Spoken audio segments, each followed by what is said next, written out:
Hello and welcome to the Context Needed podcast. I am Kyle, joined with the trash man that is scared of ghosts called Ryan. I don't like ghosts. And Shooty McShooty super rare gacha who is now actually a ghost, Ollie. No, we're just joined by Danny. Oh yeah, it's just Danny in the background. So Ollie decided to go and grab a glass of water when we was From 2 the minutes west wing away of the house. from the west wing of the house when we was 2 minutes away from starting, and he is now returning. Hello, Ollie. I see you are no longer a ghost and you are actually here. How was the west wing? Yes, how was the west wing? Is the water in the west wing better than the east wing? Hey, don't try to turn this on me. Fuck you. Is this some kind of ploy by Ryan to get it off himself or something? Probably, but he doesn't realise that it's starting to make everyone at work say it to him as well, so... That's all I'm getting at work. All I'm getting is, you're middle class. Fuck you. Fuck everybody. No, I'm sure Josh said something to you as well. Like, he straight away was like, how many rooms in your house? You said he was, oh, you're middle class, aren't you? He's like, how many bedrooms have you got? And I'm like, 3. And he calls me middle class. I'm like, 3's like an average bedrooms, like, for houses nowadays. Well, we're back again this week, and Ollie actually has a frustrating I'll be honest, I didn't realise we were actually rolling. Oh yes, we're rolling. Just being bullied. It's a minute past 9, Ollie. So yes, we're rolling. Hey man, I needed a wee and a glass of water. All right. Yeah. So I have a story of an oxymoron, an unreliable Volvo. So. My head hurts. Yeah. So I picked up a new car last Sunday. And the car arrived, it looked everything seemed to be above ground, and I bought it. It was an approved used car from a dealer with not even that many miles, especially considering its age. Is anyone clicking something? Oh, so that's me. I'm fiddling. It's proper picking up on the microphone. So, I picked the car up on Sunday. I drive it from the workshop where we dropped it off to Danny's house because we had to pick something up, and not Danny's house, Danny's dad's house, and it was about, I don't know, maybe a 5-mile drive, and it all seemed fine. And then on the way home, the car went into limp mode. So I was a bit like, oh, that's not right, but whatever. It's probably just like something small, probably a sensor gone or something. So I drive it to work the next morning and call up the Volvo assistants, and they come have a look. They're like, oh yeah, we think it's a boost leak. So they take the car to the dealer. So bear in mind at this point, one of going into limp mode and 1 visit to the dealer so far. The car, so they take it Monday evening. They have it all day Tuesday, all day Wednesday. Thursday morning, they call me and say, right, yeah, okay, car's sorted. We've got it for you. It was a leaky air hose on the air intake. I was, oh, great, okay, cool, not a problem. All covered under warranty, so didn't have to pay anything. So I picked the car up at 9 a.m. on Thursday. Seems all fine. Drive it back to the workshop, and my dad's like, oh, let's give it a spin. So he gets in it. Bear in mind at this point, that's 2 visits to the dealer. At this point, I've had to go to the dealer twice now. And Dad drives it 100 meters up the estate, and it goes into limp mode again. So I was like, oh, for fuck's sake, like, what now? What he didn't tell you is he did a burnout. We should have left some fat 11s on the driveway. Yeah. So as you can imagine, at this point, I'm a little bit irritated. The car's going to limp mode twice. And I call up the dealer and say, yeah, the car's gone straight back into limp mode. So like, yeah, cool, okay, bring it back. I take it straight back to the dealer, and they get it straight back into the workshop. And they change a sensor in it. So what do I do then? Yeah, they change a sensor. I take it back to the workshop again, and it goes into limp mode again. So I was like, oh, for fuck's sake, take it back to them once more. And they change the sensor, but the master mechanic at Volvo listens to it, and he notices the engine's knocking at this point, and I just thought, this car is a fucking pain in the ass. This already. car is cursed. It driven a total of about 20 miles since I've picked it up, and 15 have been to the dealer. Basically, I think This is haunted. yeah, I think yeah. the way Volvo makes all their cars reliable is they sacrifice one of them every 10 years to a curse. Yours must have been that And I've one. got that one. Yeah, that's it. So Didn't the master mechanic say something about it as well? he said they're usually really solid, but this one's a bad car. He said just contact the dealer you bought it from and just ask for a refund, which is what I've done. And the car is currently on my drive. I'm waiting to hear from that dealer because they're really not very good at calling me back. And I'm waiting for my refund, and I've got a replacement car coming on Thursday, which is quite nice actually because it's in the colour and everything and the spec I wanted. So it's all working out. All's well that ends well. It's more or less. It's really fucking... Because I know mine wasn't as bad as yours with, like, the car being like that. But I know when I had the Z4, literally the day I'm driving it back, because I bought it from the one near you, Ollie, driving it back, I can't remember how long the journey is, what would you say, about 40 miles or so? From mine to Nottingham. Yeah. It's probably more like 60 odd miles, 60, 70 mile. Yeah, like it doesn't seem that far because it's down the M6 and you make good progress, but it is quite far. Yeah. So it was that, and luckily it didn't go into limp mode or anything. It just halfway home just threw up a warning light. Turns out one of my indicators on the rear side weren't working, and it shows how much BMW give a shit about indicators, because when I called them and let them know, it took a month for me to get it into the shop before they could replace it. Do you know why that is? Because no one uses them in BMW. Because no one uses don't get used. who drives a BMW. But like, I don't. Yeah, my rear indicators aren't working. You're what? What? I don't think it was maybe a month. I'm probably exaggerating there. Maybe at most I'd say 2 to 3 weeks. You find it's still a long time. It's still a long time for what type of BMW owner are you? Yeah. What was it? Both the rear indicators not working? So it was just the right rear indicator, and what it was, where they were still lighting up, but they were just very, very dim compared to what they should be. So in daytime you couldn't see them at all, and in nighttime you could only just see them. So it was obviously causing issues. Cause this is my daily drive car. I had no other car to use. It's technically not roadworthy. Yeah. So it's just like I'm still having to use that window, kid. Is it like you can actually? That is a suitable indicating. I did have to at points when I was like in traffic and I'm trying to turn right off of the flow of traffic. I had to like do the arm movement just so that something was happening. But I remember I handed mine in. Fucking right. I handed mine in, and then when it had been replaced, because I have to replace the whole unit because it's all LED. I got a call when I was at work, and I was like, "Oh right, yep. So that's all been changed. Everything's fine. We just need to talk to you about payment." And I literally said to them, "I'm not paying you." I was like, "Well, what do you mean, sir? It broke the day I got it. Why do you think I'm paying you? I literally bought it the day I called you guys." As well, wasn't it? Yeah, approved use from BMW. Yeah, and he literally, the guy went on the phone. "I'm terribly sorry. Leave it with me." Yeah. Luckily. It's just like, not paying. It's like, fair enough. Like, still on warranty as well. So is your MX-5 in warranty? Yeah. But yours is Japanese. It won't have a fault for another 50 years. you say that. Oh God, yes, I remember your fault. Last Christmas, I had the fault with the power steering started stopping. So you'd be there and you'd be like, turning, fuck. Nah, it's fine. I had a car with no power steering for like 4 years. It's just when you're dealing with a car that's constantly no power steering, it's great. But when I suppose when it's intermittent, yeah. When I'm going to turn with the palm of my hand, and I'm like, you're just like digging in, and I'm like, I checked on the internet. I'm like, oh, let me see if I can find out what this is.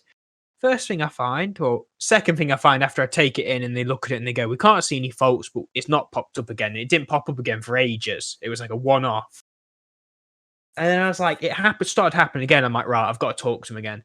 And I Googled it and I got on a forum, and the first thing I saw was, oh, it's down to an earth cable not being secure. And that's what's causing it. So it's like missing charge, like it's losing charge to the system. So I'm like, okay. So I mentioned that to them. They went, oh, we don't think it's that. We don't think it's that. It's the battery. The battery's weak. And then they're like, then they try and mug me off and say, oh, the battery's not covered under warranty. I'm like, but I've told you what I think it is. None of you have checked if it's what I think it is, but you're telling me it's a battery issue, and then you're trying to tell me I'm going to pay you and 60 plus. Batteries are covered in warranty because batteries have their own separate warranty. They said they didn't cover it, so they were like, "Oh, and we'd have to charge it," and then they were like, "On about charging it," and I'm like, "But I can't leave my car with you because you're not open." In the workshop on a Sunday, so I can't pick it up after Sunday, and I need it in the week. So what am I meant to do? So we put it on slow charge. Went back to them, it happened again, and then lo and behold, they took it off me once more, and they gave me a courtesy car this time, Mazda 2, very nice, liked it a lot. Kind of wish I'd had one of those instead. I had a Mazda 2 as well. So if Mazda wants to sponsor us and they want to give me a Mazda 2, I would happily accept. If Mazda wants to sponsor us and give me a Mazda 2 to spite Ryan. If you've still got any RX-7s hanging about, I wouldn't mind one of those as well. And if Honda Civic just want to compete with Mazda, they're more than welcome to give us another Civic, seeing as we've already bought one Civic. Type R. I'd definitely accept a Type R because I couldn't test drive a Type R because the manager went and took it on holiday with him. Yeah, and if Nissan want to get in the game, I wouldn't mind a GTR. I think GTR's all round, you know? Yeah. That's only fair. A sponsored video for you. If you're going to get one, you might as well get three. Exactly. So but they took my car finally. Lo and behold, what was the issue? Oh, it was down to an earth cable not being attached properly. So it was still screwed on, but it was loose. But loose. Yeah, it's because every now and then it was just coming disconnected and losing contact. Exactly. And I'm just sat there like, this is if somebody told you this is what it was before. So you know how you were saying like having the weird intermittent steering.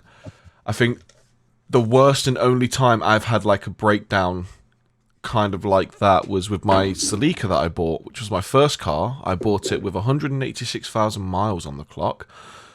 The garage is dodgy as fuck that I now know as well. So I'm driving it. First time driving it, I'm driving it to like an old friend's house to show it to him. And as I'm driving, I've noticed the heat is raising.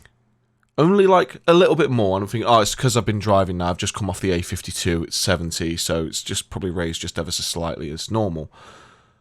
I'm driving, and it's all a 40 road, and then all of a sudden, luckily I'm on this really wide road, because it's like an ambulance path as well. And then all of a sudden, it goes from being slightly above half in temperature to full, and then all of a sudden, the engine just stops. It doesn't go pop or bang or anything. It literally felt like someone had just reached into my car and turned the engine off. And now I'm now coasting on a 40-mile-an-hour road in a Celica with no drive. And it was just, fuck. So it's like hazard straight away went on. I just started like easing off to the side of the road and just stopped. I was like, what the fuck? So at least your brakes didn't stop working. Yeah, my brakes were still working. But like I'm there like trying it again and all that, and I open it up and it turns out there was no fucking coolant in the car. So I'd literally bought this car like that day and there was no fucking coolant in the car. Checked it, I was like, what? Okay. So I guess I'll have to chuck some like water in it just to like get some coolant going around the engine because it's probably just overheated. We get a guy to come out. I used my sister's RAC because she had basically RAC for her person, not just her car. So we literally just got her. That's what like most of them are because AA is the same. If I'm in a car with you, we're covered under me. Yeah, so we literally just got her. She sat in my car. We called the guy, came out, and he had a look. We tried to get it going. He was like, "Yeah, it's just not going. You're gonna have to go back to the dealer," kind of thing. It's an aluminium head on the Celica. So when it overheated, it had warped it. So you have to skim the head. So called the dealer back, and like I said, this was a dodgy place, and it got basically because of because it was a coolant thing, I wasn't covered under warranty. So we had this massive argument back and forth with me saying it was literally the day I bought it, I shouldn't have to check the coolant the day I fucking buy it. Well, it should be sold in running order. If it's advertised as being a running car, having no coolant is not running order. But it was just this. It was literally like 2 days of like hour-long phone calls of a back and forth of trying to get this sorted. And eventually, I think I ended up paying like 100 quid. I said literally, I will pay for the shipping of the engine block, and that is it. So I paid 100. I paid. I think it was 100 quid or 120 quid, and it took them fucking ages. It took them absolutely ages to do it. Because like the engine head came back, skimmed, and they put it all back in place. And then it funnily enough, turns out there was other issues with the car that were causing it to not run. Surprisingly enough, was it second hand? Oh, fully. It was 186,000 miles, second hand from a shitty garage down the road from me. I only paid $1,000 for the car, but like when I was talking to them about it all, it was like, oh yeah, it's gonna have a brand new radiator and all this and all that. Fucking as soon as I get the car, I look, it's not a fucking brand new radiator at all. It's old as shit. So it was just to the point. It was just, you know what? Take your fucking 100 quid and don't ever fucking contact me about any cars ever again. And I'm never fucking coming here ever again to buy any cars from you because you're just fucking scam artists. I had the car for about 5 or 6 months. And then that was when I drove it to Shrewsbury to test drive the Z4. I part exchanged it for the Z4 for £100 or £150, I think it was. And I literally said to them, I don't think it will get me home, so I'm just going to leave it here and my wife is going to take me home. So I part exchanged it, left the car there for a week, and then went back and picked up the Z4. I mean, at least it was quite the upgrade. I mean, it's a shame about the indicator, but at least the car was running otherwise. Yeah, I mean, the thing with the Z4, that car was the best and worst car I've ever had because it was so... It was a lovely car. Yeah, it was so nice, and it was so nice to drive. It was fucking fast as well. But it was just... Yeah. It just had so many issues, and I think mine was kind of similar with your Volvo, except yours was definitely cursed. Mine was just a lemon. Yeah. And I'm for the hairdresser experience. But you think, how many miles did your Z4 have on it when you picked it up? Do you remember? No, I don't remember off the top of my head. I know it wasn't a load because it was one owner before me, and it was literally just. Yeah. I think it literally was a hairdresser owner before me. That's the funny thing. Yeah, because this Volvo only has 64,000 miles on the clock. For a 7-year-old car, that really is not a lot at all. That's less than 10,000 miles a year. Yeah. And the one I'm picking up is even less. It's a year newer with 55,000 miles on it. So it really is a You should have saved your money and gone for one of those ones. I've seen one on Auto Trader. It's had like one owner. This one's got one owner. Condition. That one's got one owner. It's got like 90,000 miles on it. I think you're on about those old grandpa ones, aren't you? Yeah, big square. It's drawn like a kid draws a fucking car like that. Yeah, that's it. They are good. Those are actually really. If I had the money, like if I had just this infinite pool of money to like modify cars, I would love one of those and just put like a silly engine in it. Oh yeah, something ridiculous. There's a 2J powered one on YouTube. There's a video of it just like absolutely annihilating a V10 M5. It's so funny. I would love to get like a car and just like do an engine swap. And I can only imagine how much the insurance would be on that though, because let's face it. Well, I was going to do it on the Jimny. What was you going to change the engine for? VTEC. They call the standard engine is what you call M13A. There's the M16A, which is the engine out of a Suzuki Swift Sport. So it's the 1.6 of the same engine. It puts it up from 83 horsepower to 130. But you can be a bit cheeky with it because unless you look, if you look at the engine, it's the same casting. It's just obviously been bored out more on the inside. So it's like you could swap that engine in, and if someone was to open the bonnet, it literally looks identical to the stock engine, unless you took the head off and measured it. Yeah, without pulling it to bits. Yeah. So it's like some people do swap them in, and I was thinking of doing that swap myself because that's probably the Achilles heel of the Jimny is the tiny little engine that it struggles to do anything basically. Just actually, because I think Becky's asking about one. I think it was either you or Tom, and I think it's Tom that she was on about, where Tom had the panda that he straight piped. Tom. He didn't straight pipe it, but he did put a sports exhaust on it. Yeah, because it was just we made an exhaust for it. Yeah, it just made it sound ridiculous. You haven't heard his mini. You haven't heard his mini. That is the cat. Yeah, I watched a video that the other day on Instagram. Because it doesn't do it justice. In person, it's quite loud. it's funny. It sounds lovely, to be fair. Especially like I took it for a spin, and you put it in sport, and it's just like it's basically just the button to make the exhaust make loads of crackling, and it's so funny. I've been looking at exhausts and shit for my car. Yeah, you're looking at modifying it. I'm happy with it. I still think you should wrap it. You don't need to modify the car. I still think you should wrap it. I still need to wrap it with animated. No, he's on about getting an anime girl rapping on it.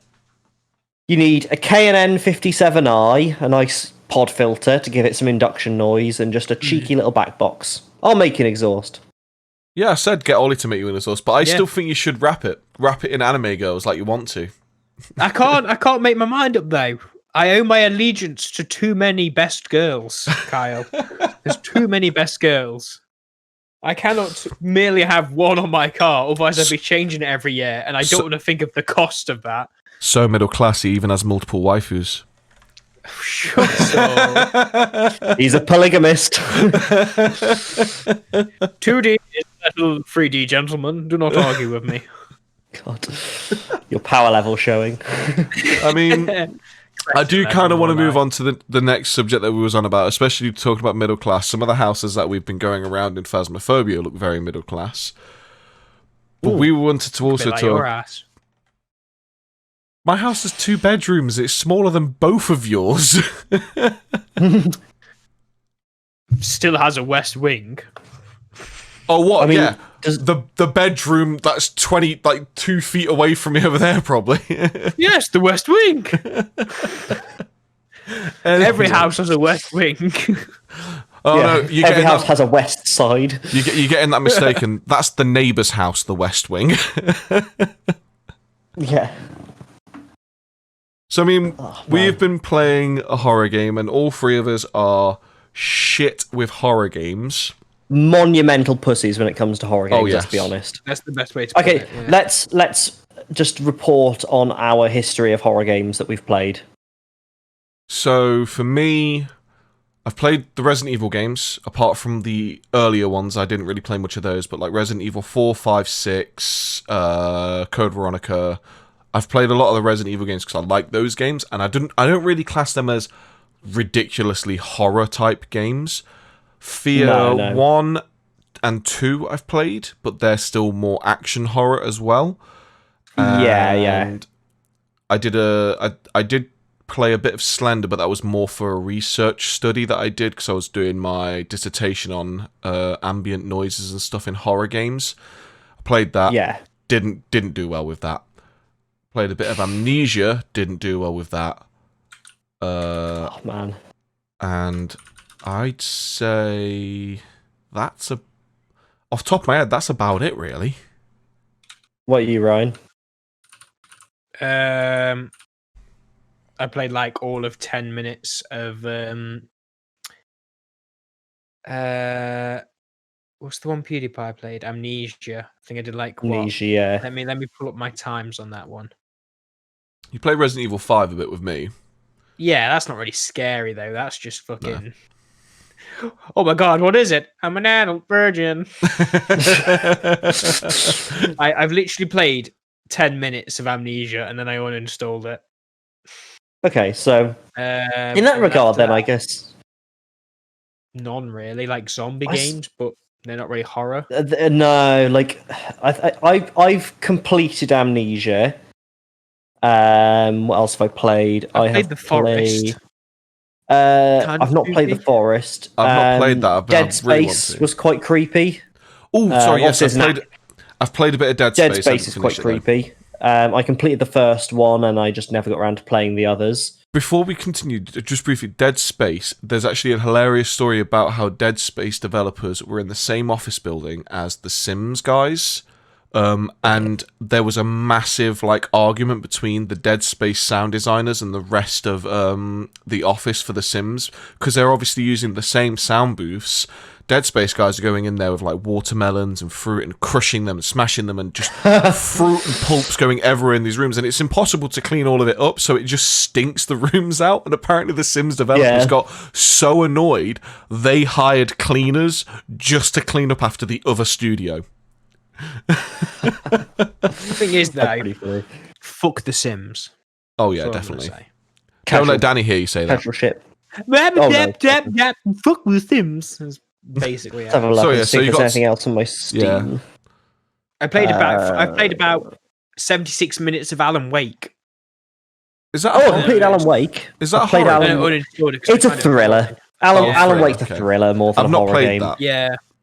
I remember I played a lot of PlayStation 2 demos of horror games back when I used to basically get the PlayStation magazine, which came with playable demos. I played a lot of the horror game demos, and I remember there was one game that used to stick with me in my head for some reason that just kind of fell off to the side that no one talked about, and only recently have I seen it come back on YouTube as like this is an obscure game, and its title is literally obscure, and it's set like in it's like high school, I think it was, and it uses the same kind of mechanic as Alan Wake, where you need to use light to weaken them, and it can be played co-op with one person lighting the enemies and the other person attacking them. It was actually pretty cool. What was that called? I know the one you're talking about, but I cannot think of the name. It's called Obscure. It's called Obscure. Was that the one where once you died, that was it? I'm not sure. I literally only played the demo. There was an MMO horror game where once you could play it once, you had one life, and once you died, it was like it wasn't just permadeath. You couldn't play the game again. But I cannot remember what it was called. I remember Secret World had some horror elements, but it wasn't like that. No, I cannot remember the name of it. Someone might be able to remember what it is. I'm sure if I googled it, you'd find it, because I remember it was quite a big deal. It was a good, easily, I don't know, at least like 5 or 6 years ago. It was quite some time back now, but that was a cool concept, and the gameplay looked quite interesting. Like, I think it was literally like you're in a dark world and you have to carry a light through the world, but as a result, everyone else can see you. Yeah. So like you're just a person in the dark carrying this light, and everyone else is basically like a demon trying to come get you. But I can't remember it was something like that. I'm only remembering it in kind of flashes. I'm sure if I googled it, I'd be able to find it fairly quickly. I remember like the Wild 8, which isn't like 100% horror. What's that one? It's probably like more kind of thriller, close to thriller, but it's a survival game as well. Not that one. You're basically in like basically a polygon kind of style looking game, and you're in like a snowy area, like a big snowy, like a mountain retreat area. I think I've seen like that played. Yeah, train bits that you collect, and there's like they've been doing kind of like Fallout style tests underground, and there's a lot of kind of like spooky, a lot of being attacked by wolves. Things. Yeah, there's a lot of like survival aspects where you're just fighting wolves and bears and stuff. But there's a lot of kind of like the backstory is very kind of creepy, and there's like a lot of paranormal monsters you have to fight. There was a PlayStation game that I remember where it is a big Japanese PS3 horror. There was Siren. It was called Siren Blood Curse is the PlayStation 3 variant, but I can't remember what it was called on PlayStation 2 because I played the demo on PlayStation 2, and this one was a really weird one where I think it has some of the guys from the Resident Evil games who made it with them. Full-on survival horror, but it had this really weird mechanic where basically if you focused your character, you could basically use an ability where you could see through the enemy's eyes. Like if there's say like 3 zombies in the area, you can use, I think they called it like eye jack or something, where you could see through your enemy's eyes. Like so you'd be like hiding somewhere, use their eyes to see if you can see where they're going so you can then go your own way. But one of the scariest fucking things I ever had happen to me when I was playing the demo in that game is I thought I was hiding somewhere safe. I'm watching through another like zombie or whatever they were called eyes. All of a sudden I'm thinking, wait a minute, I remember that hallway. And then he turns around the corner and there's me thinking I'm safe. Oh fuck, he's seen me because I'm looking through his eyes and my character's just there like, while it's looking through the other people's eyes. I'm just trying to find that game and I cannot find it. The one I was on about where you can only play it once. But I cannot remember the name of it. Yeah, if ever you want to see crazy horror, look at Siren. Siren is... I think... oh shit, what was it? Siren. That was a PS2 game, wasn't it? Yeah, there was originally one on PS2, and then there was one on PlayStation 3 as well. I've seen some gameplay. It does look good. Like that strikes me as quite a good game. It's Japanese horror's definitely very much stands on its own as a genre. It's not just horror. I've noticed it can be very hit or miss, dependent on what they... Because the Japanese are obviously very spiritual, and they find like ghosts and the paranormal very, very scary, but a lot of the time in Western games, ghosts aren't usually that scary. It's monsters, isn't it? No. It's more monsters and things for us, yeah. It's more actually, well, people as well usually are more scary for us as well. But like I remember there was one as well. Like a psycho. Do you ever play Fatal Frame? I know of it. I've seen gameplay of it. Yeah. So it literally is the I can't remember. There's one because there's so many of them because it's such a popular franchise. It's the one where you take pictures into. Yeah, you've got the camera's the weapon, isn't it? Yes. Yeah, I saw somebody playing it. There's different. PewDiePie. I think it's PewDiePie's played it. Yeah, but there's ones where the different film does like different damage to the enemies and stuff, and I'm sure there's one where it's not just like the gameplay, but the story itself is fucking mental. I can't remember which one it is, but it's like. Is it one of the old ones or one of the newer ones? I can't remember. I was watching, I think this Lunar guy Eclipse, called... The Tormented, I think it's Spirit Butterfly Camera. or something.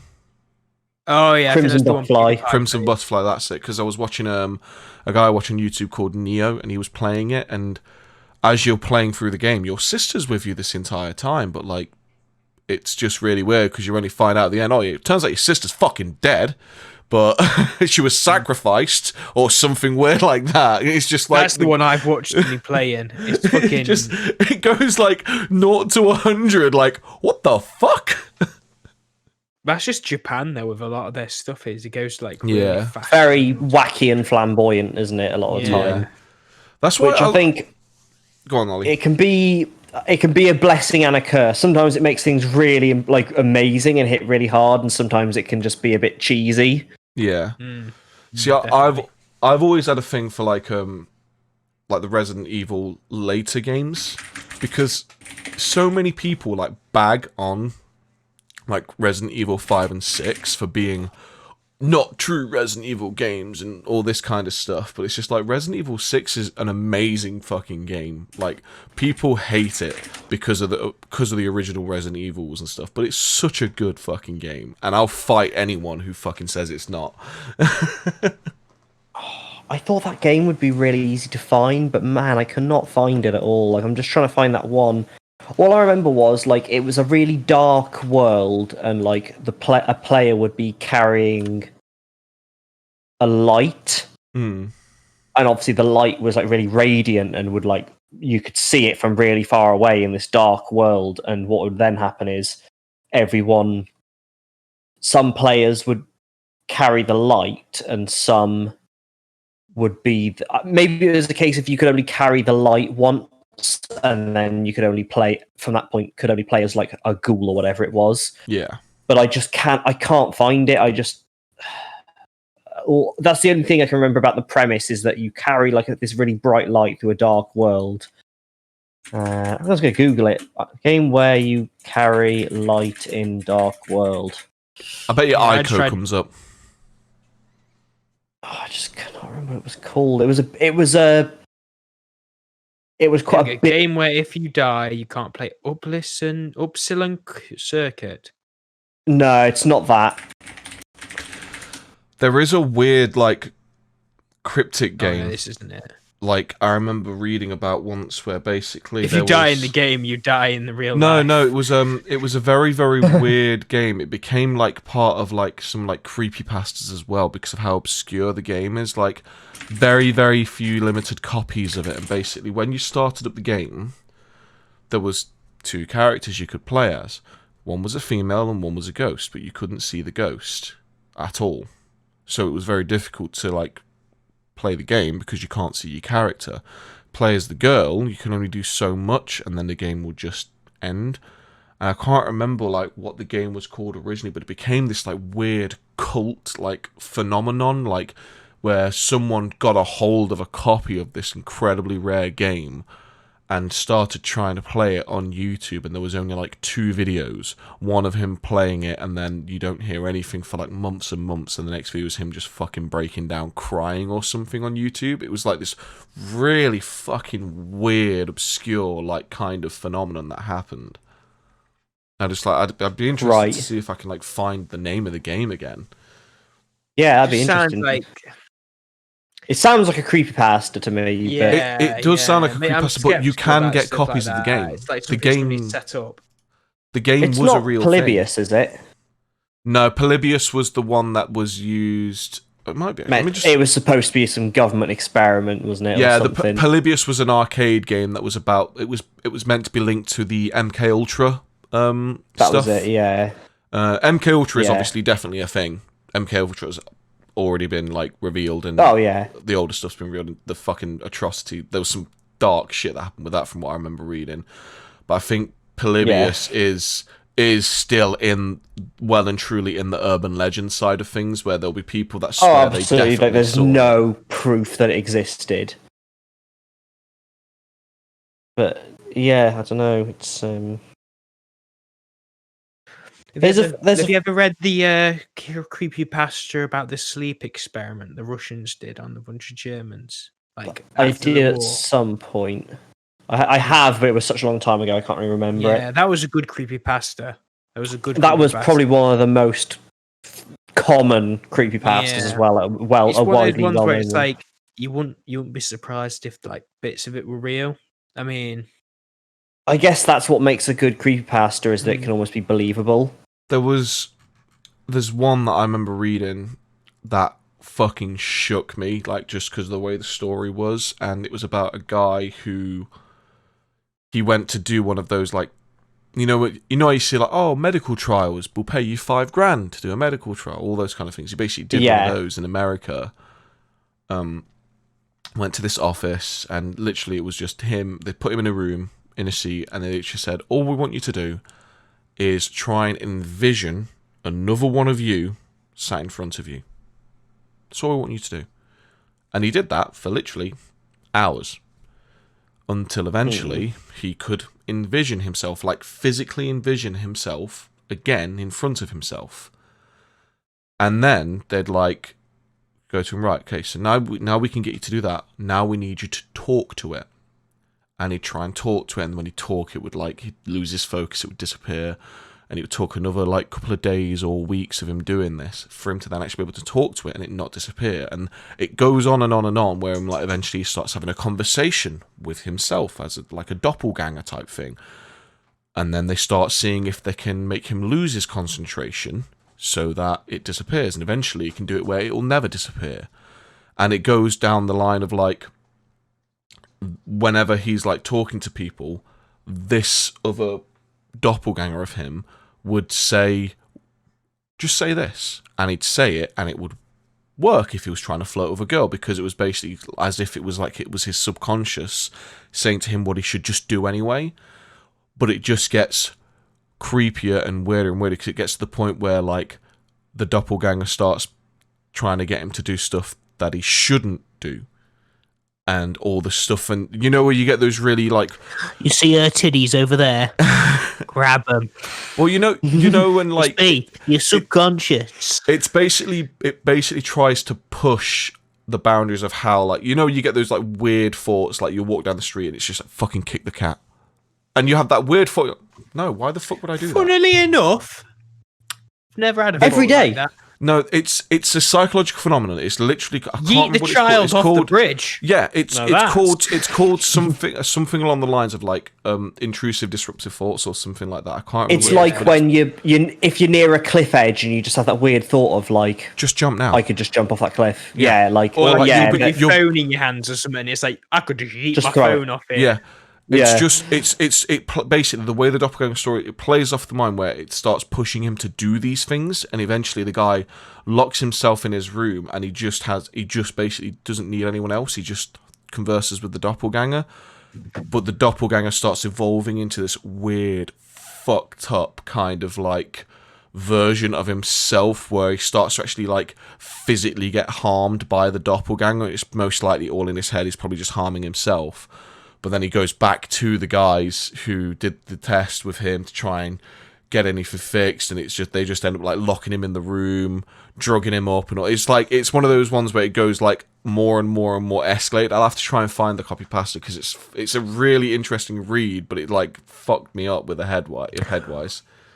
What do the numbers mean, Mason? What do they mean? It's 4chan's X is a good board for. Well, it's the paranormal board, so it's a good one for like creepypastas and stuff like that. Yeah. And K weirdly was a good board for him as well. The best post I've ever seen on K is just the simple "Who would win, the sun or 1,000 Marines?" and the first reply is just attack at night. Oh my god, they've done it. Dear Lord. Yeah, Jesus Christ, Jason Bourne. I do enjoy a good creepypasta, and I think it's because growing up, like my granddad used to tell me like ghost stories, and then like I used to watch shows like Most Haunted, and I used to just eat that shit up. And just, fucking like, Most Haunted was trash. I watched it's it. terrible. But it was trash. It's terrible, but as a kid, I loved it. See, I'd love to go and do shit like that with you guys, because I know it would just be his thing. So what's the name of this ghost meant to be? Apparently, apparently there was an older like widow called Wendy. Yo, Wendy, you bitch! What up? Wendy, your pussy smells rank. It's that reminded me. I've got to Google it because I've got to show you it. But oh shit, what was it? It was when they had the. Did you guys ever watch Most Haunted? I watched a lot of it, yeah, because they came to my hometown at one point. They came to Nottingham and did stuff Derek there. Acora. Yeah. And there was one where like he gets possessed, and he says something like, "Wendy sucks cocks" out of nowhere when he's at the piece. And I'll see if I can find it. It's the funniest thing. That's just how crap it is. Oh, what was it? It won't take me long to find it. Most haunted castles of Britain. So like, I've been in a it's fair weird. few castles in Britain, and never have I thought, "Oh shit, this place be haunted." No, because I've been around a load like with National Trust as well. Like, I think it's weird for me because like I can sit and watch hours and hours of documentaries about like serial killers or like atrocities and things like that, and be perfectly fine. But as soon as it comes to like watching a purpose-built horror movie or horror like game where it's purpose-built to scare you and to get under your skin, I'm just like, nah, I can't do that. I just don't find that fun. Derek Acora died at the start of this year. Wait, what? really? 3rd of January 2020, he died at the age of 69. That's it. That's where it all went wrong. Shit. This is where 2020 started going. Shit. He was the Mate, man he holding wasn't back there. the demons. He was the man holding back the spirits. This is why he's going to shit, bro. Yeah. Because he's not able to stop. Boys, we need boy. we need to get back on that phasmophobia. Train up, because then we need to go do it in real life. We need to take over. Yeah, that's what it is. The thing It's just crazy. Looking at him, like just remembering how he looks, all I can think of is Peter Kay's Phoenix Nights, where they have the psychic come on, and he's just like, "I'm getting the word." No, that was it. That's it. It's Mary loves dick. If you if you just Google like Most Haunted Mary loves dick, it's so funny. I think it was Most Haunted anyway. Yeah, it's there. I've just found it. I'm not. I'll put it. I'll watch it after the. I'll watch it after the. He just podcast. goes. It reminds me of that one where there's the guy and he's like, "Can you tell me your name?" The person who died here. Can you tell me your name? And when people have just edited stuff in and they've edited it. My name's Jeff, and he's like, "Oh, My name is Jeff. my name's Jeff." There was God. Yeah, it's. There's God. a fucking hilarious video that like kind of plays off that most haunted vibe thing, and it was basically you guys remember Mr. Blobby, don't you? Of course, I remember Mr. Blobby. So Mr. Blobby actually had like a house in like a theme park. It was But a house. It was a full theme park. It's well, his house was in part of this theme park as a whole. Yeah, But the theme it's park nightmare shut down. The house was left. Everything was overgrown, and this guy basically did this video where he'd found it, and he like made it out like he'd found it. He was like, "Oh my god, like, this house over here is like really weird." He just like starts like filming, going through, looking through. He's like, "Oh wow, it's like Mr. Blobby like paraphernalia and stuff," and he's looking around like, "Man, this is actually kind of weird." And he's like making like they like did the how you can get the low 40 hertz rumble in horror movies and games, which just kind of makes your chest unsettled. Yeah, unsettles you. Yeah. So they got that in it, and like he's looking around, it goes into like this one bit, looks down at the floor, looks up out the window, and it's just fucking Mr. Blobby there, and he's fucking going, "Oh my god!" And then you just hear Mr. Blobby, Blobby, and he starts hearing him like running around, and as the guy tries to run out the building, he just comes round the corner and runs at the guy, and he's just going, "Ah!" And then he just cuts the video. fucking A national treasure. National treasure, yeah. It's those things that just We like. get some big fat quiz of the year, and Jack Whitehall shits himself. Mr. Blobby's fucking terrifying at times, let's face it. Mr. Blobby's hilarious, bro. I mean, look at that big googly-eyed bitch. Did you Like, ever? he comes near me. There was him. one of the best things I remember was they had Nevermind the Buzzcocks, and they have the there's a round where basically you have to get someone to guess the. Well, they have to get someone to guess the song name, but you're not allowed to say the name of the song. So, like, one of them was "Strike Me Utilizing a Drummer's Wand," which was "Hit Me with Your Rhythm Stick," and it came up with the Mr. Blobby song. And one guy just turned and just went, "Pink, spotty, rubbery twat." It's Mr. Blobby. Mr. Blobby is a TV icon. I can remember watching. I found a bunch of episodes on YouTube, and there's one where he goes to the airport, and he goes with his wife, Mrs. Blobby, and instead of like taking her through the normal like check-in, he just yeets that bitch on the X-ray machine. And then they get on the plane, and then they're like, "Oh, Mr. Blobby, do you want to see the pilot?" And he goes to the fucking front of this plane. Because Noel, what is his name, can actually fly. Yeah. They've got him geared up in full. Like, obviously, he wasn't going to fly this jumbo jet, but they've got him all geared up in his pilot gear. And Mr. Blobby's like, "Yo, fuck that shit." He fucking books it all the way back out the airport. Oh man, Mr. Blobby is just. Oh man, I fucking hated Wait, that hold shit. on. VHS. We've got VHS somewhere. It's fucking gold dust. Love Mr. Blobby. I remember there was I mean, still keeping on the theme of like scary stuff. I remember like some of the older cartoons there were where it would do like slightly scarier or creepy stuff, and some of that shit was genuinely fucking terrifying at times. Like how did they get away with it? Scary. What was Like, that? Sorry. Fucking Doctor Who used to be scary, and you've got like the what's the gas mask. Oh, You My Mummy. That the gas that was, mask shot. There was that's the such a good library episode where the Who Turned Out the Lights. That was quite creepy. Where, Which like, one was that Library, one? yeah, that was like it wasn't the scariest. That's a good one. It had it was very like, and then at the end, it was very sad, like with the people who were trapped in the library as well, like in the books. I don't remember the library yeah. episode. was quite Which a Doctor sad was one. it for the library episode? Dave Tennant. It's when he was with Catherine Tate. It was, yes, it was. Which one was Catherine? Because it was the first River Song episode. I remember. The episode I she can't died. remember. It was the episode she died. They put her in the library. Is that the one where there was in like the suits or so? I can't remember that episode.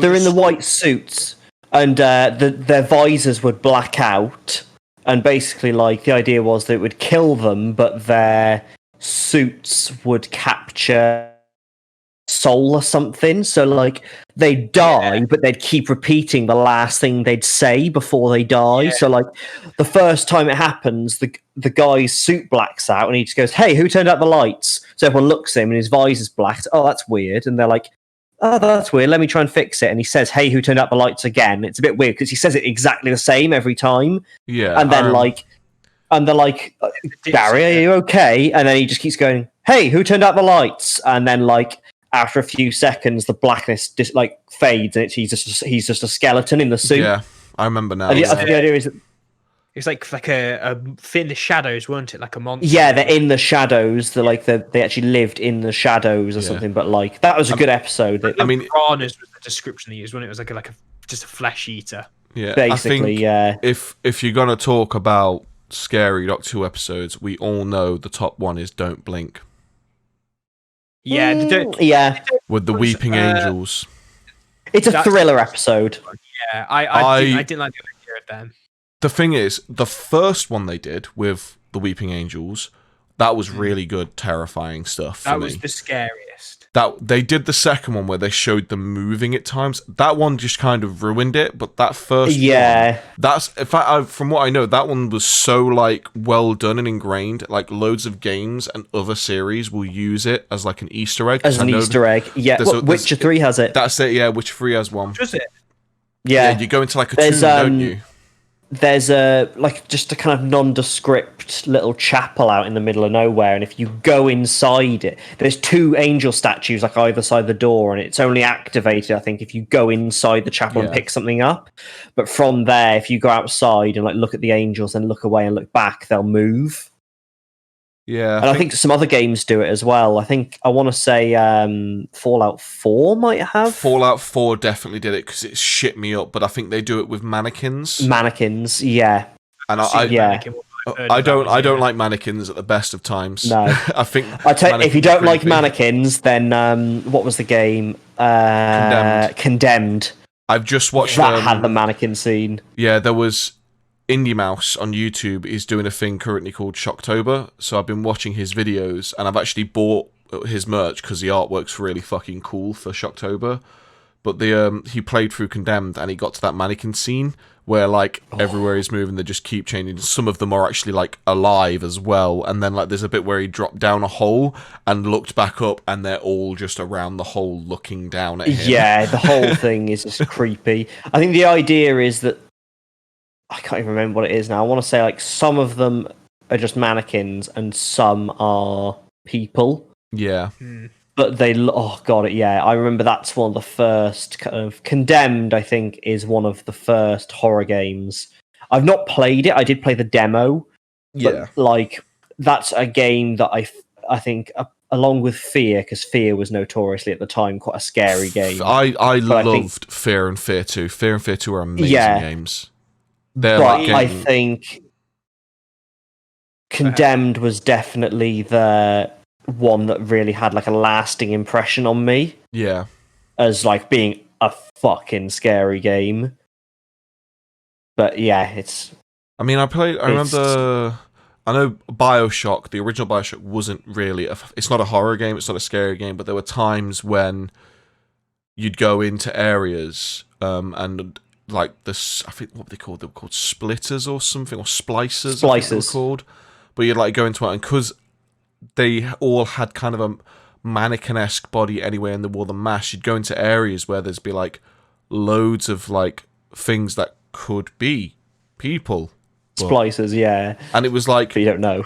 If I had all the ammo in the world, I would just shoot each individual thing in their head and see if they came alive, because that was a way of doing it. But it's like, I don't have all that ammo to do this. So you'd try and really discern as to which one was which, and you'd like shoot one and be like, yeah, that's fine, I've got one. Then you'd walk, and then another one would wake up.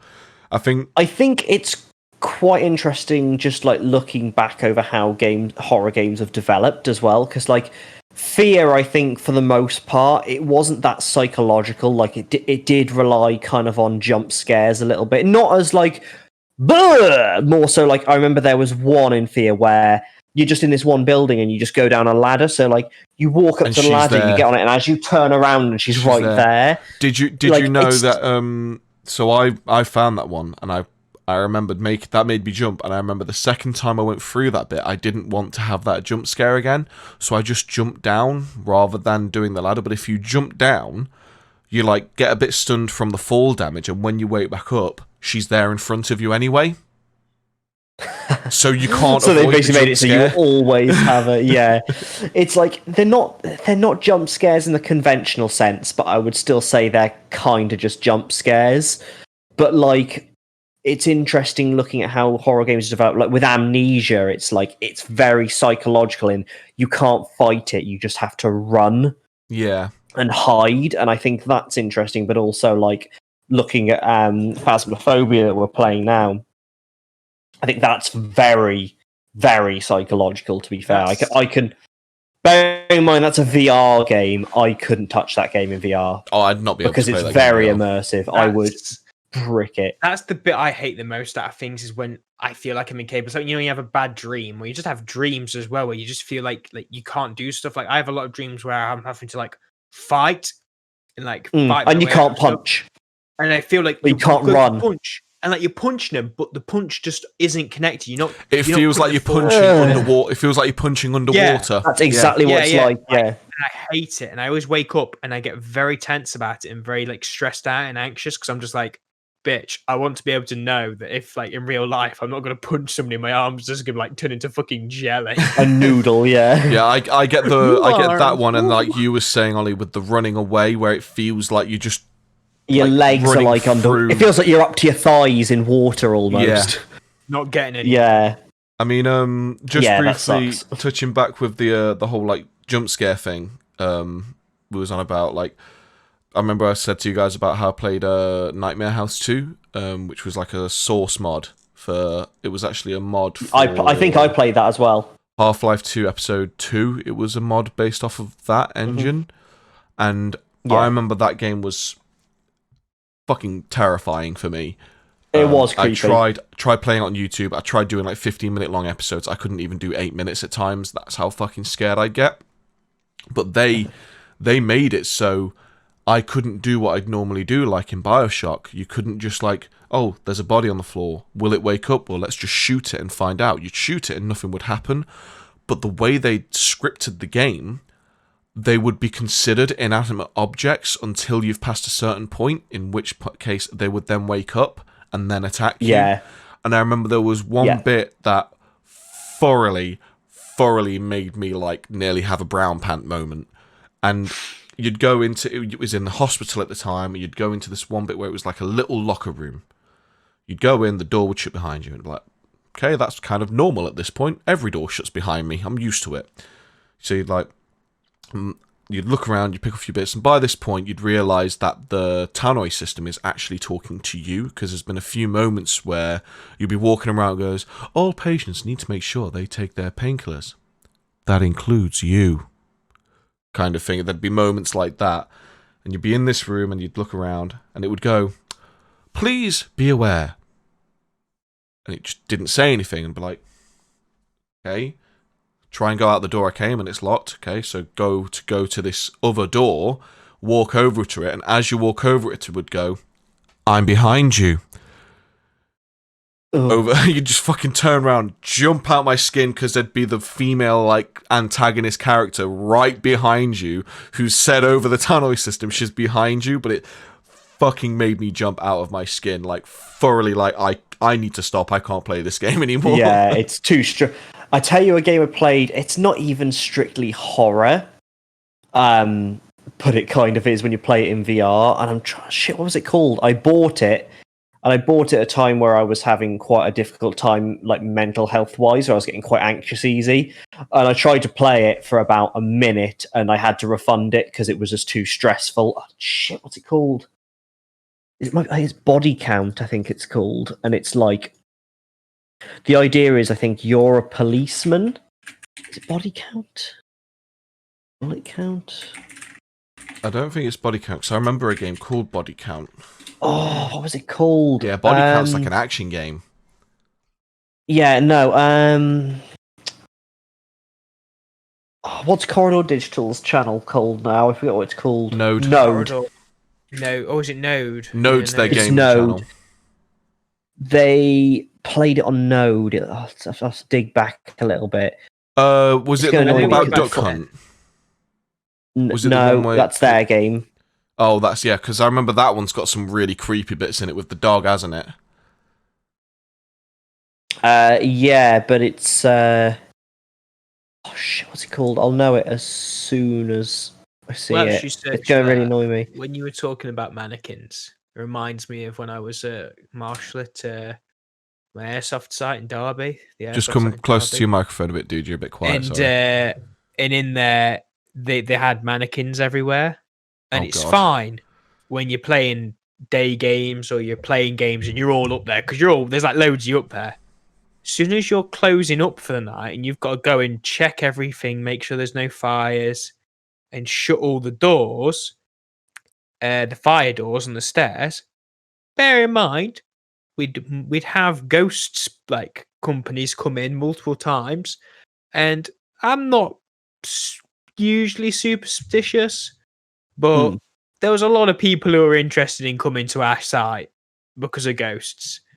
And I'm like, when there's a certain, even though they all may be nut jobs, when there's a certain amount of people coming there and I'm going upstairs, sure, the temperature's... there may be nut jobs, but surely 100 nut jobs must be right. Well, no, I'm not saying they're right, but I'm saying is like, they could have been like, there's something weird was happening there at times. Cause like, you'd go upstairs and like in Phantasma, it'd be fucking freezing cold and it'd be like a summer's day. And it's no way it'd have got that cold that fast. Yeah. So it's a bit like, and there's times when you just be stood there and you just feel like you get a bit of a like, yeah, I know you get it everywhere, but it just felt a bit too. Nah, just I didn't like it. Right. Didn't feel yeah, right. I didn't like it. I felt uneasy there. Like these people who go and stay there, and I'm like, 100% fuck that shit. Because they were like, oh, do you want to go and do it with them? I went, no, I'm all right. I'm fine. I want to go back to my nice little bed at home. The game was called Blood Trail. And I bought it the 25th of April at, bear with me, what time did I buy it? 8:42 p.m. Let's see what time I refunded it, because it was the same day. 8:42 p.m. and I refunded it at... Oh, sorry, it says when I refunded it at 8:42, but I bought it and refunded it on the same day. So you probably bought it at like 8:30. Probably. It was something like... It's not a horror game, but in VR, when someone towers over you... Because basically the idea is you're a policeman and you're basically going into like a crack den, basically. And the enemies are just like these really tall, lanky skinheads with like knives and stuff. But, like, it feels like you're in a dark, decrepit old apartment complex and there are tall, skinny crackheads with knives coming at you. And it was just... But the way they react to being shot is really realistic. That's kind of why it was such a thing, because it was a really visceral game. And, like, the guns are really loud indoors and stuff like that. But, like... I tried it and I was just like, nope. I could probably play it now, but fuck me, at the time it was just like, no, this is too stressful. But yeah, it's called Blood Trail. I think VR is really the game that makes horror even more, because obviously, unlike in playing conventional where we can just like, nope, and just turn away kind of thing, with VR, you can't turn away.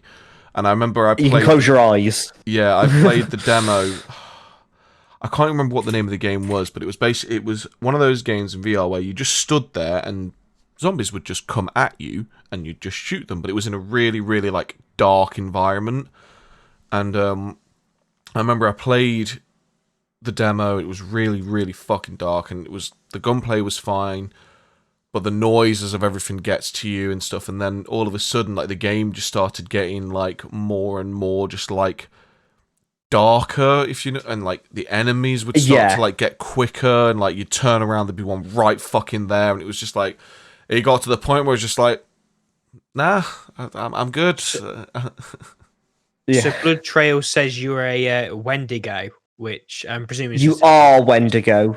Yeah, guy's name's no, you Wendigo, are yeah. Wendigo. Yeah, you're a hard-hearted contract killer tasked with annihilating a fanatical cult. And I'm just watching this clip of them and how they move, and it's like fucking crazy cult people kind of bullshit. It's like, imagine someone like off their tits on drugs coming at you with a knife, like fully cracked. But the way they react to being shot, like, unfortunately, I've seen some like body cam footage of people being shot and stuff, and like the way people kind of slump when they're shot, and it's exactly the same in this game. Like, it sounds like you shoot like in VR you can shoot people and it's like, oh yeah, they die, but it's like in this it's like you feel like you've actually just shot someone. Like someone's dying. Yeah. I mean, it's always the times that get me is when you see those body cams and the people just keep fucking going because the amount of adrenaline going through their body. That's the fucking scary ones. Oh god, I just went on Steam to just look up to see if I could find the name of this VR one that I tried that made me go no, and I can't find it. But I've left the search where I was. It was literally just like a wave-based zombie thing, but the way it was designed and everything just made me just Arizona Sunshine. No, because that one's where you walk around and do stuff. This one was literally just wave-based, stay in the same spot. There's a wave game mode on it. Oh, right, yeah. It wasn't Arizona Sunshine because it was before that came out. I know exactly the one you're talking about, and I cannot think because it was quite popular when VR was first kicking off. It was literally one of the first ones. Well, let me just say... You stand around in the dark, and I can even see what the zombies look like in my head as well. Yeah. They're quite skinny, aren't they? Like, but bloodied. Yeah, and there's bigger ones as well. But so... Yeah, I know the one you mean. Just while I was looking for it, I've just left the search where it is. And on the search bar right now where I'm looking, there's one that's literally Momo.exe VR, and it's literally that Momo face, you know, the one that made the rounds. Oh no, bro, no. And it's just there, and I'm like, it came out in August, and it looks very like, oh wow, it's just all blocky, but Momo's face is like on the TV and in pictures and stuff, and Momo texts you, "Welcome to the spooky game." Can we end it here? Because I'm not going to sleep tonight if we carry on. Oh, we're playing more Phasmophobia, aren't we? I don't think I can play anymore, bro. I'm going to have to pussy out on this one. Are we going to pussy out and do Bonk Boys instead on Mordhau? We might have to do Bonk Boys. Crunch some heads. Boys. Yeah. I think next week, I don't know if you guys have got any ideas of what you wanted to talk about, but I'd like to talk about, seeing as we've gone into like ghosts and paranormal activities and obviously games and stuff, and then we talked a little bit about like experiments and stuff. I'd like to talk about conspiracy theories because I fucking love conspiracy let's do that. Okay, well, it'll be a tinfoil hat episode, boys. So make sure you've got your. Make the tinfoil anybody hat. Listening, make sure you've got your tinfoil hats. Okay, well we'll close it off there because I've only just realised as well we're actually way over time as well. But yeah, so follow us on Twitter, at ContextNeeded1. You can send us shit posts, you can send us memes, you can send us questions, you can send us shitty horror games on Steam. So long as you also send us your 4,000 page dissertation. Oh no, that's in the email. That's in the email. If you want to send us an email, you have to send us 4,000 page. I think we should up the tweets as well. And if you're going to tweet us, you've got to send us a letter as well. We need a PO box just so we can start getting people to send us like hand-drawn dissertations with a wax seal. Not even that. I only accept letters sent via owl. Thank you very much. I'm gonna go buy a fax machine, especially to get that old style Japanese business mode. yeah. We're on about old stuff. They still use fax. I know they still use it. It's so backwards. Japan still use them in offices. The bank's excuse for using it is it's more secure. I'm like, you fucking what? They're not. The best it bit probably is. It's not. The best bit about it. No, it ain't, because you can hard tap into a fax easy as fucking out because it's just a phone line. Yeah, fair enough. The company on one end would use an emailing system which converted it into a fax, then faxed it over, and then most likely, as soon as it gets over to the fucking bank side, they convert it via like an electronic system anyway. Yeah, so you may as well just send a secure email. Yeah. Well, let's move on. So at ContextNeeded1, tweet us some shit posts. All your dissertations need to be sent to the contextneededuk@gmail.com. Yeah. It's been scrolling. It's been scrolling underneath, so go by that, not by me. And Catch if you are listening to us, it's always in the description as well, so you can follow that rather than me because I'm an idiot. But yeah, so emails need to be 4,000 word dissertation with an abstract on the front, and also we want wax seals if you are going to try and send us stuff. They need to be wax sealed. But from me, Kyle, we got the trash man, Scaredy boy Ryan. Hey. We got the Shooty McShooty super rare Scaredy boy Ollie. I'm only kind of scared. I am 100% Scaredy boy Kyle, definitely. We will monkey scared. We are now going to go do Bonk Boys and Mordhau. Thank you guys for listening. Thank you guys for watching, and we will see you all next week. Bye-bye now. Bye.